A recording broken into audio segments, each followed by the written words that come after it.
વડોદરા શહેરમાં છત્રપતિ શિવાજી મહારાજની છેલ્લા 25 વર્ષ ઉપરાંતથી તેઓની જન્મજયંતિ નિમિત્તે ભવ્યથી ભવ્ય શોભાયાત્રા કાઢવામાં આવે છે। ત્યારે ગઈકાલે વડોદરામાં શ્રી છત્રપતિ શિવાજી મહારાજની જન્મજયંતિને લઈને ભવ્ય શોભાયાત્રા કાઢવામાં આવી હતી। વડોદરા શહેરમાં છત્રપતિ શિવાજી મહારાજની જન્મજયંતિની ઉજવણી કરવામાં આવી રહી છે। ત્યારે છેલ્લા 25 વર્ષ ઉપરાંતથી છત્રપતિ શિવાજી મહારાજની ભવ્યથી ભવ્ય રીતે 28 માર્ચે ઉજવણી કરતા મરાઠા પુત્ર શ્રી સાઈ પરિવાર ટ્રસ્ટ દ્વારા કાલુપુરથી શિવાજી મહારાજની ભવ્ય શોભાયાત્રા કાઢવામાં આવી હતી।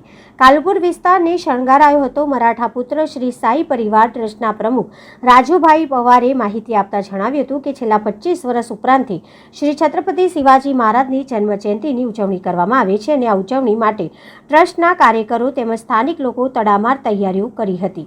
કાલુપુર વિસ્તારમાં પોતાના ઘરમાં શુભ પ્રસંગ હોય તે રીતે શિવાજી મહારાજની જન્મજયંતિની ઉજવણી કરાઈ હતી। પરિવારજનો દ્વારા પોતાના મકાનોને રંગબેરંગી રોશની અને ધજા પતાકા સાથે શણગાર્યા એ તો ઠીક, કાલુપુર વિસ્તાર પણ કેસરી ધજા પતાકાથી શણગારી દેવામાં આવ્યો હતો। શોભાયાત્રા શિવાજી મહારાજની ભવ્ય શોભાયાત્રાનું આયોજન કરવામાં આવ્યું હતું। આ શોભાયાત્રા કાલુપુરાથી નીકળીને એવલેનો ખાંચો, નવા બજાર, મેઇન રોડ, ચાંપાનેર દરવાજા, એમજી રોડ, ન્યાય મંદિર, પદ્માવતી શોપિંગ સેન્ટર, ગાંધીનગર ગૃહ થઈ પરત એવલેના ખાંચામાં સમાપન થશે।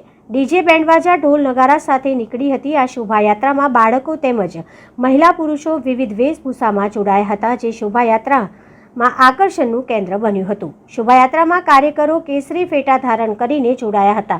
વાજતે ગાજતે શોભાયાત્રામાં જોડાનાર લોકો માટે પાણી સહિતની સુવિધાનું પણ આયોજન કરવામાં આવ્યું હતું। શોભાયાત્રા કાઢવાનો અમે ગર્વ છે। આજે એક હિન્દુ તરીકે આજે છત્રપતિ શિવાજી રાજે હતા, આજે આપણે ધર્મ છે અને આપણી જાતિ છે નામે છે। આજે છત્રપતિ શિવાજી જયંતિ શું છે કેટલાક લોકોને ખબર નથી, એટલે આ પાછલા 8 વર્ષથી વડોદરાના કેટલાક નાગરિકો, શિવભક્તો, કેટલાક દરેક સમાજના લોકો આમાં મોટી સંખ્યામાં જોડાય છે। આમાં મહારાષ્ટ્રીયન, ગુજરાતી, સિંધી દરેક સમાજના લોકો દર વર્ષે જોડાતા હોય છે અને તિથિ અનુસાર છત્રપતિ શિવાજી જયંતિનું આયોજન 1970થી કાલુપુરામાં કરતા આવેલા છે। એ જ રીતે આ વર્ષે 25મું વર્ષ ધામધૂમથી ફરી ઉજવી રહ્યા છે। શોભાયાત્રામાં આકર્ષણ કોલ્હાપુરથી ને પૂનાથી 15થી 20 આર્ટિસ્ટ આવ્યા છે અને અલગ અલગ એમના થીમ છે, એ ચાલુ શોભાયાત્રામાં દરેકને જોવા મળશે। અને આજ સુધી ગુજરાતમાં આ વસ્તુ થયેલ નથી, એ અલગ અલગ થીમ આજે આ લોકોના તરફથી આ પ્રસ્તુત કરશે।